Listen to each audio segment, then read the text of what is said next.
Assalamualaikum warahmatullahi wabarakatuh. Salam sejahtera untuk kita semuanya. Yang saya hormati Dewan Juri yang arif lagi bijaksana, Bapak Ibu guru pendamping yang saya muliakan, dan teman-temanku serekan perjuangan yang saya banggakan. Puji syukur kita aturkan kepada Tuhan Yang Maha Kuasa, karena atas kehendaknya kita dapat berkumpul dalam ruangan ini dengan keadaan sehat walafiat tanpa kekurangan suatu apapun.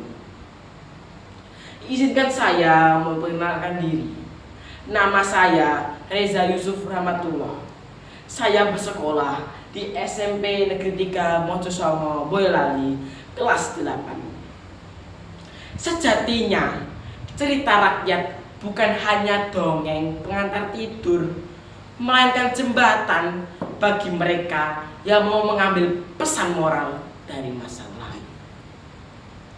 Hadirin yang saya berbahagia, pada hari ini saya akan membawa kalian semuanya untuk pergi ke desa yang ada di kaki gunung, tempat di mana janji besar diuji oleh waktu dan keberanian. Kisah ini menceritakan bahwa perjuangan seorang ibu dan doanya adalah perisai yang sangat kuat bagi seorang anak. Penasaran kan bagaimana ceritanya? Tanpa lama-lama, inilah ceritanya. Timun Mas dan perjanjian di kaki gunung. Di suatu hari, sebuah desa yang jauh, hiduplah seorang wanita tua bernama Mbok Srini. Ia hidup sendirian di rumah.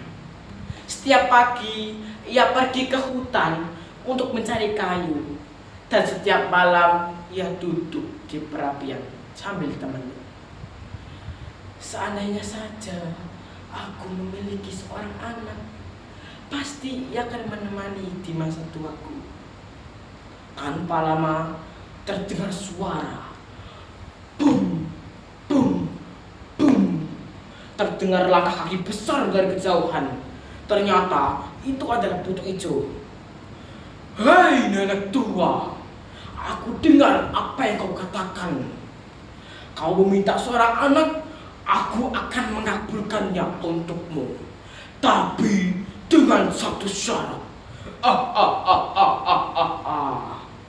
"Syaratnya apa, Buto Ijo?" "Syaratnya kau harus memberikannya kepadaku saat dia berumur 17 tahun nanti." Baik, Buto Ijo, aku akan menyanggupinya." Kemudian Buto Ijo pun memberikan biji timun ajaib kepada Mbok Srini.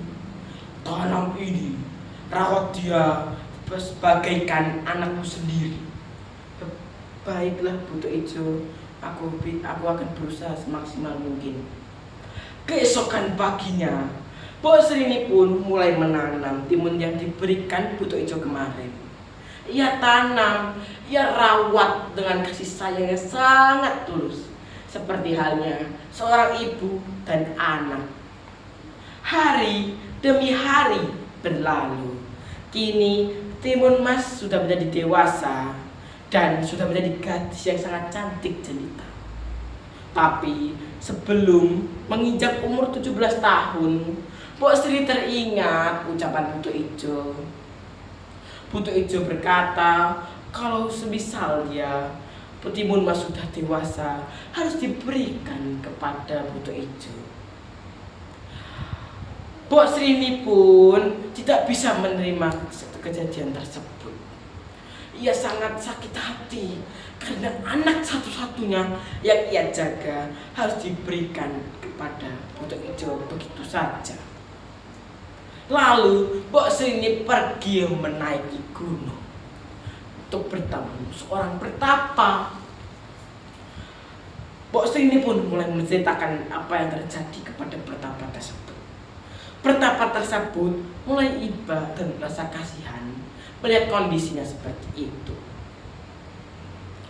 Lalu pertapa itu memberikan 4 bungkusan rahasia. Apa perumusan itu? Itu terjadinya nanti saja. Kau lihat saja nanti. Yang penting berikanlah kepada Timun Mas. Gunakan ini dalam keadaan terpepet. Baiklah, pertapa aku akan menyanggupinya. Kemudian Mbok Sri ini pun mulai turun gunung dan bertemu Timun Mas dan menceritakan apa yang terjadi. Keesokan paginya saat umurnya sudah menginjak 17 tahun, boom, boom, boom, terdengar dari jauh suara Buto Ijo. Hei Mbok Sri ini, mana Timun Mas tadi yang kau ingin berikan kepadaku? Cepat berikan. Mbok Sri ini hanya terdiam saja, duduk diam. Lalu Timun Mas pun lari lewat belakang rumah. Aku harus bergegas berlari sebelum Buto Ijo mengejarku. Buto Ijo pun melihat kejadian tersebut. Hei Timun Mas, jangan kau lari. Sini kamu. Wah! Dikejarnya Timun Mas tadi oleh Buto Ijo. Timun Mas pun lari menuju hutan. Di sana ia melempar gulungan pertama. Iya, mengenai Buto Ijo. Seketika berubah menjadi ladang yang sangat besar dan luas. Buto Ijo pun singgah di sana untuk memakannya. Nyam nyam nyam, kenyang sekali perutku ini habis mukbang tadi. Enaknya. Lalu Buto Ijo pun ikut mengejar lagi Timun Mas tadi. Ketika sampai di tempat yang luas, Timun Mas tadi langsung melemparkan gulungan yang kedua. Iya. Kemudian berubah menjadi hutan bambu yang runcing dan tajam. Ternyata isinya adalah jarum. Seketika mengenai tubuh Buto Ijo. Sakit sekali. Tapi ini tidak bisa mematikanku. Buto Ijo pun lolos darinya. Aksi kejar-kejaran dimulai lagi. Akhirnya Timun Mas sampai di puncak gunung. Ya Allah, ya Tuhanku, bagaimana caranya ini? Aku hanya bisa pasrah kepadamu. Timun Mas pun melempar gulungan ketiga. Ya, isinya adalah garam.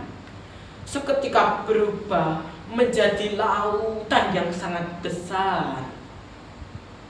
Dan tenggelamlah Buto Ijo. Aku tenggelam, tolong aku. Tapi akhirnya Buto Ijo pun selamat dari laut tadi. Akhirnya dengan rasa pasrah, ya Tuhan, tolonglah hamba-Mu yang tidak berdaya ini. Dilemparkanlah gulungan yang terakhir. Iya, isinya adalah lumpur yang sangat panas.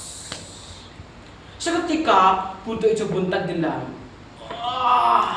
Panas sekali, aku tenggelam. Teriakan terakhir dari Buto Ijo. Akhirnya dengan rasa gembira, Timun Mas pun berlari menuju ke rumah Mbok Sri ini. Mbok Sri ini berkata, ya akhirnya terima kasih ya Tuhan, Engkau telah melindungi anakku satu-satunya. Terima kasih sekali. Akhirnya mereka hidup bahagia untuk selamanya. Inilah cerita singkat dari saya. Apabila ada salah kata dalam pengucapan, saya memohon maaf sebesar-besarnya. Wassalamualaikum warahmatullahi wabarakatuh.